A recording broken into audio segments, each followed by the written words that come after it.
400 მომხრეს 63 წინააღმდეგი ევროპარლამენტმა საქართველოში პოლიტიკური ვითარების კიდევ უფრო გაუარესების შესახებ რეზოლუციას მხარი დაუჭირა. დოკუმენტი საბჭოსა და წევრ სახელმწიფოებს მოუწოდებს დაუწესონ სანქციები ბიძინა ივანიშვილის გარემოცვის წევრებს, რომლებიც ხელს უწყობენ რეპრესიულ სახელმწიფო აპარატს. დასანქცირებულ პირებს შორის არიან ივანიშვილის ოჯახის წევრები, მათ შორის ეკატერინე ხვედელიძე, ბერა, უტა გვანცა და ალექსანდრე ივანიშვილები. ასევე დასასანქცირებელთა სიაში მოხვდა ოცნების მხარდამჭერი ბიზნესმენები, მოსამართლეები მიხეილ ჩინჩალაძე და ლევან მურუსიძე. სანქციები ემუქრება საზოგადოებრივი მაუწყებლის სამეურვეო საბჭოს თავმჯდომარეს ვასილ მაღლაფერიძეს და გენერალურ დირექტორს თინათინ ბერძენიშვილსაც, ასევე სახელმწიფო უსაფრთხოების სამსახურის უფროსს გრიგოლ ილუაშვილს, ოცნების აჭარის მთავრობის თავმჯდომარეს თორნიკე რიჟვაძეს, კომუნიკაციების კომისიის თავმჯდომარეს კახა ბექაურს და სების პრეზიდენტს ნათია თურნავას. You know that the last resolution was adopted was in 28th of November.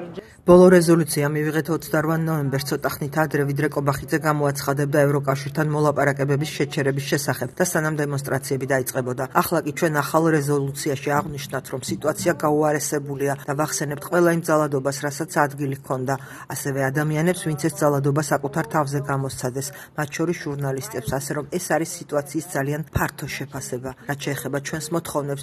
ზოგიერთი მათგანი იგივეა, რაც წინა რეზოლუციაში იყო, პარლამენტისა და მთავრობის არაღიარება, რასაც ახლა პრეზიდენტის არაღიარებაც დავამატეთ. ახალი ასევე ის არის, რომ სალომე ზურაბიშვილს ვაღიარებთ ქვეყნის ერთადერთ ლეგიტიმურ ლიდერად და რა თქმა უნდა სანქციები, რომელიც უნდა შეეხოს ბიძინა ივანიშვილის ახლო წრეს. ყველა მათგანი იქნება ნახსენების სახელებითა და გვარებით. ჩვენ ვთხოვთ წევრ სახელმწიფოებს, რომ სანქციები დააწესონ, რითაც უნდა მიბაძონ ამერიკის შეერთებულ შტატებსა და დიდ ბრიტანეთს. რა თქმა უნდა მოვითხოვთ ახალ არჩევნებსაც, რაც ძალიან მნიშვნელოვანია. ასევე ვთხოვთ წევრ სახელმწიფოებს არ მოახდინონ ქართული ოცნების ლეგიტიმაცია. რეზოლუციაში ჩვენ გამოვთქვამთ შეშფოთებას საქართველოში არსებული სიტუაციის გამო. საქართველო ახლა გზაჯვარედინზეა და ჩვენ ვეხმარებით ქართველ ხალხს, რომ გაიკვლიონ გზა ევროპისკენ, რაც მათი დიდი უმრავლესობის სურვილია. საქართველოს ადგილი არის ევროკავშირში და ახლა სამწუხაროდ ბოლო არჩევნების გამო და იმის გამოც, რომ მთავრობამ ევროკავშირთან მოლაპარაკებების შეაჩერა, ქვეყანა გზაჯვარედინზე აღმოჩნდა. მიმაჩნია, რომ ამ სიტუაციიდან რაც შეიძლება მალე უნდა გამოვიდეთ. ამასთან ევროპარლამენტი მოუწოდებს ევროკავშირის წევრ სახელმწიფოებს დაუწესოს პერსონალური სანქციები საქართველოში დემოკრატიის უკუსლაზე არჩევნების გაყალბებაზე, ადამიანის უფლებების დარღვევებსა და პოლიტიკური ოპონენტების, აქტივისტების დევნაზე პასუხისმგებელ პირებს, მათ შორის ირაკლი კობახიძეს, შალვა პაპუაშვილს, ვახტანგ გომელაურს, კახა კალაძეს, ირაკლი ღარიბაშვილს. ასევე მოუწოდებს მათ ეს სანქციები გაავრცელოს მოსამართლეებზე, მათ შორის საკონსტიტუციო სასამართლოში მათზე, ვინც იღებს პოლიტიკურად მოტივირებულ გადაწყვეტილებებს. ასევე გავრცელდეს სამართალდამცავი უწყების წარმომადგენლებზე და პირებზე, რომლებიც ფინანსურად უჭერენ მხარს რეჟიმს. ასევე რეჟიმთან დაკავშირებული მედიის მფლობელებზე, მათ შორის იმედი, რუსთავი და პოსტივი, დეზინფორმაციის გავრცელებასა და საზოგადოებრივი აზრის манипуლაციაში მათი როლის გამო. ევროპარლამენტი ხაზს უსვამს, რომ ფუნდამენტური უფლების დაცვა ევროკავშირის ვიზა ლიბერალიზაციის კრიტერიუმებისთვის გადამწყვეტი მნიშვნელობისაა. კიდევ ერთხელ მოუწოდებს ევროკომისიასა და საბჭოს გადახედონ საქართველოს უვიზო რეჟიმის სტატუსს და საჭიროების შემთხვევაში განიხილონ მისი შეჩერების შესაძლებლობა. თუ დადგინდება, რომ ევროკავშირის სტანდარტები დემოკრატიული მმართველობისა და თავისუფლების დაცვის შესახებ საქართველოში აღარ სრულდება. ეს არის კიდევ ერთი ძალიან სერიოზული გზავნილი თბილისისთვის, რადგან ჩვენ ვერ ვხედავთ რაიმე მოძრაობდეს პოზიტიური მიმართულებით. პირიქით, დრაკონული კანონების მიღება და უფრო მკაცრი წესები შემოდის. მატულობს ძალადობა ქუჩებში. ამიტომ რეზოლუციას ქართული ოცნება სერიოზულად უნდა მოეკიდოს, რადგან ურთიერთობების საქართველოსა და ევროკავშირს შორის ისტორიულად დაბალ ნიშნულზეა. საგულისხმოა, რომ ამ რეზოლუციაში უვიზო რეჟიმიც დგება კითხვის ნიშნის ქვეშ, როდესაც ასოცირების ხელშეკრულებას ვაფორმებდით, დემოკრატიული კრიტერიუმების შესრულება ყველაზე მთავარი პირობა იყო. გარდა ამისა არის მოწოდება, რომ გადაიხედოს ეკონომიკური თანამშრომლობა. მთლიანობაში ეს არის ძალიან საგანგაშო რეზოლუცია და ბოლო გაფრთხილება, რომ გამოიღვიძონ და დაიწყონ მოძრაობა სწორი მიმართულებით. დოკუმენტში ასევე წერია, რომ ისინი არ აღიარებენ ქართული ოცნების თვითგამოცხადებულ ხელისუფლებას, რომელიც 2024 წლის 26 ოქტომბრის გაყალბებული არჩევნების შემდეგ ჩამოყალიბდა. რეზოლუციის პროექტის თანახმად არჩევნები, რომელიც არ ყოფილა არც თავისუფალი, არც სამართლიანი, ჩატარდა დემოკრატიული ნორმებისა და სტანდარტების დარღვევით და არასახავდა საქართველოს მოქალაქეების ნებას. დოკუმენტში ნათქვამია ისიც, რომ მასშტაბურმა გაყალბებამ დააზიანა არჩევნების პროცესის კეთილსინდისიერება, შედეგების მიმართ გააჩინა ეჭვები და წაშალა საზოგადოების ნდობა როგორც შიდა, ასევე საერთაშორისო მიმართულებით ნებისმიერი ახალი მთავრობის მიმართ. ევროპარლამენტარები მიიჩნევენ, რომ არსებული პოლიტიკური კონსტიტუციური კრიზისის გადაჭრა შესაძლებელია მხოლოდ ახალი საპარლამენტო არჩევნებით. რეზოლუციის პროექტში მოთხოვნილია, რომ ახალი არჩევნები ჩატარდეს შემდეგ რამდენიმე თვეში გაუმჯობესებულ საარჩევნო გარემოში, რომელსაც მართავს დამოუკიდებელი და მიუკერძოებელი საარჩევნო ადმინისტრაცია და დააკვირდებიან სანდოს საერთაშორისო დამკვირვებლები, რათა უზრუნველყოფილი იყოს ნამდვილად თავისუფალი სამართლიანი და გამჭვირვალე პროცესი. თუ ვისაუბრებთ ამ პოლიტიკური კრიზისიდან გამოსვლის გზებზე, ყველაზე მკაფიო გამოსავალი არის ახალი არჩევნები, რომელიც უნდა იყოს თავისუფალი და სამართლიანი, რათა ქართველმა ხალხმა გადაწყვიტოს თავისი მომავალი. ჩვენ მოვითხოვთ ახალ არჩევნებსა და სანქციებს. ასევე ვთხოვთ ევროპულ საბჭოს, რომელშიც წევრი სახელმწიფოების ლიდერები არიან გაერთიანებული, სლოვაკეთისა და უნგრეთის გარეშეც მიიღონ ზომები. ამ ზომებმა არ უნდა დააზიანოს ქართველი ხალხი, არამედ უნდა იყოს მიმართული თვითგამოცხადებული ხელისუფლებისკენ, რომელიც საქართველოს ავტოკრატიად აქცევს. ჩვენი პოზიციაა, რომ ეს არჩევნები არ ჩატარდა სამართლიანად და რომ მისი შედეგები არ არის ლეგიტიმური, რაც საქართველოს მოსახლეობის უმეტესობის აზრია. ამიტომ ეს შედეგები არის არაკონსტიტუციური. ქართული ოცნება წინა საარჩევნო კამპანიას ანტიევროპულ სლოგანებზე აგებდა. ეს კი საქართველოს კონსტიტუციას ეწინააღმდეგება. ამიტომ ჩვენ მოვითხოვთ, რომ გაიმართოს ახალი არჩევნები და თუ ქართული ოცნება მიიჩნევს, რომ 26 ოქტომბრის არჩევნები არ გაყალბებულა, მაშინ მათ არაფრის უნდა ეშინოდეთ. ახალი არჩევნები უნდა გაიმართოს მიუკერძოებელი ორგანოს ზედამხედველობით. ეს შეიძლება სულაც არ იყოს ევროპარლამენტი და იყოს სხვა რომელიმე ორგანიზაცია. მეორე საკითხია, თუ როგორ ექცევიან ოპონენტებს და განსხვავებული აზრის მქონე ადამიანებს ახლა. როგორც არ უნდა დამთავრდეს არჩევნები, არ შეიძლება ოპონენტებთან ასე მოქცევა. ოპოზიცია მიიჩნევს, რომ დოკუმენტში გაწერილი პუნქტები მკაფიო სიგნალია იმისა, რომ პოლიტიკური კრიზისის განმუხტვის ერთადერთი გზა სწორედ ახალ არჩევნებზე გადის. მათი თქმით, ივანიშვილს აქვს არჩევანი დათანხმდეს ახალ არჩევნებს, წინააღმდეგ შემთხვევაში კრიზისი კიდევ უფრო გაღრმავდება. ამაზე მძიმე რეზოლუცია წარმოუდგენელია.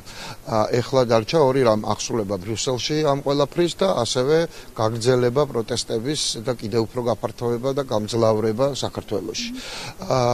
მე სულად დარწმუნებული ვარ, რომ ეს იქნება. მნიშვნელოვანია ეკონომიკური სანქციებიც, განსაკუთრებით დიდი ბრიტანეთის მხრიდან, ამერიკის შეერთებული შტატების მხრიდანაც ცხადია, მაგრამ ევროპაში უკვე არის საუბარი იმაზე, რომ თუ ერთიანი ვერ იქნა ევროკავშირის მხრიდან, იმიტომ რომ მოგეხსენებათ უნგრეთის და სლოვაკეთის პრობლემა, იქნება ცალკეული ქვეყნების მიერ სანქციების დადება და შეგახსენებთ, რომ ივანიშვილს ქონება აქვს მაგალითად საფრანგეთში წლის მოქალაქეს, რომელი ქვეყნის მოქალაქესაც იგი წარმოადგენს საქართველოსთან ერთად. საკმაოდ დიდი მხარდაჭერა აქვს, რაც მოსალოდნელი იყო, იმიტომ რომ შეჯერება მოხდა ბევრი პოლიტიკური ჯგუფის სხვადასხვა ვერსიების და ყველაფერი მოხდა პრაქტიკულად ამ შეჯერებულ ვერსიაში. საუბარი არის არაღიარებაზე, არჩევნების შედეგების და შესაბამისად არც პარლამენტის, არც ავალაშვილის და არც არავის ქართული ოცნებიდან და ეს ტექსტაც ეთყობა, რომ მათ არსად მთავრობად არ მოიხსენიებენ, ან ლეგიტიმურ მთავრობად მით უმეტეს. მოხდა ბევრი ტექსტი არის პოლიტპატიმრებზე და პოლიტპატიმრების გათავისუფლებაზე. მნიშვნელოვანი აქცენტი არის გაკეთებული იმაზე, რომ ბრიუსელმა უფრო აქტიურად უნდა იმუშაოს და პირდაპირ წერია, რომ ევროკომისიის მიერ გადადგმული ნაბიჯები არ არის ბოლომდე ადეკვატური იმ რეალობისა, რომელიც არის საქართველოს შექმნილი. სანქციებზე არის საკმაოდ ბევრი ტექსტი და მათ შორის კონკრეტული სახელმწიფოები არის ჩამოთვლილი. დღეს ევროკავშირის უმაღლესმა საკანონმდებლო ორგანომ მიიღო უმძიმესი, უმწვავესი რეზოლუცია საქართველოში არსებული ვითარების შესახებ. ეს არის რეზოლუცია, რომლის მსგავსი სიმწვავის გადაწყვეტილება ჩვენ არ გვინახავს დღემდე და შედეგი სწორედ არის იმ ძირგამომთხელის საქმიანობის, რომელსაც ეწევა ქართული ოცნება ბიზნეს ივანიშვილი ჩვენი სახელმწიფოს წინააღმდეგ. ეს არის სწორედ ივანიშვილის და ქართული ოცნების დესტრუქციული დამანგრეველი მოქმედებების შედეგი და ეს რეზოლუციაში ასახული სწორედ, რომ ევროპარლამენტი მოუწოდებს ყველა მის წევრ ქვეყანას არ აღიაროს დღევანდელი დე-ფაქტო ხელისუფლება, უწოდებს მას თვითმარქვია ხელისუფლებას, თვით დანიშნულ თანამდებობის პირებს. ეს ყველაფერი ჩვენთვის ახლა რატო არის მნიშვნელოვანი? მნიშვნელოვანია იმისთვის, რომ ადამიანებმა, ვინც ასე ვთქვათ, მიიტაცა ძალაუფლება, ვინც ძალადობს ხალხზე, იცოდნენ, რომ დაუჯერია არავინ არ დარჩება. თუ ევროპაში მიღებული თამაშის წესებს არ ვაღიარებთ და სუვერენიტეტად ჩავთვლით საკუთარი მოქალაქეების, როცა მოგვინდება იმის მიხედვით და იმდენჯერ ცემას, აი ქართული ოცნება სუვერენიტეტი եցმის საკუთარი მოქალაქეების, რამდენჯერაც მოუნდება და როგორც მოუნდება, ისე ცემა. თუ ასე ჩავთვლით ამ სუვერენიტეტს, მაშინ ევროპის ნაწილი ვერ გავხდებთ ევროპაში საკუთარ ხალხს უსმენენ და არავინ საკუთარი ხალხის წინააღმდეგ არ იყენებს ასეთ ტოტალურ ძალას. კიდევ ერთხელ დადასტურდა, რომ 2024 წლის საპარლამენტო არჩევნების გაყალბების შედეგად ივანიშვილის ეგრეთ წოდებული ხელისუფლება არის არალეგიტიმური, რომელმაც საქართველოს ჩვენი სახელმწიფო შეიყვანა ღრმა პოლიტიკურ და კონსტიტუციურ კრიზისში. ხაზს უსვამს, რომ საქართველოში არსებული პოლიტიკური და კონსტიტუციური კრიზისის დარეგულირება შესაძლებელია მხოლოდ და მხოლოდ ახალი საპარლამენტო არჩევნების გზით, რომელიც უნდა ჩატარდეს გაუმჯობესებულ საარჩევნო გარემოში. ევროპარლამენტი რეზოლუციაში მკაცრად გმობს ყოფილ პრემიერ-მინისტრ გიორგი გახარიაზე თავდასხმას, რომელიც ქართული ოცნების ოფიციალური წარმომადგენლების ხელით განხორციელდა. ფაქტია, რომ ჩვენი პარტნიორები არ აპირებენ შეეგუონ ივანიშვილის რეჟიმის მცდელობას ქართულ ხალხს წაართონ და წაგვართონ დემოკრატიული მომავალი და ევროპული არჩევანი. ევროპარლამენტის მიერ მიღებულ რეზოლუციას ქართული ოცნების პოლიტსაბჭო განცხადებით ეხმაურება. ოცნება კვლავ კონსპირაციებზე მიუთითებს Deep State-თან დაკავშირებით და ამბობს, რომ ევროპარლამენტის სერიოზულად აღქმა დღეს აბსოლუტურად შეუძლებელია. ამ რეზოლუციას პირველ რიგში არავითარი ფასი არ აქვს.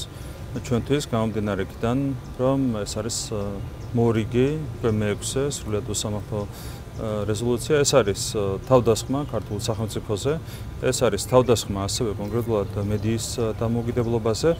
ეს ყველაფერი გვახსენებს იმ 9 წლიან პერიოდს, რა დროსაც სწორედ მოქმედებდა ძმე რეჟიმი, რომელიც თავს ესხმოდა სახელმწიფოებრიობას და მედიის დამოუკიდებლობას.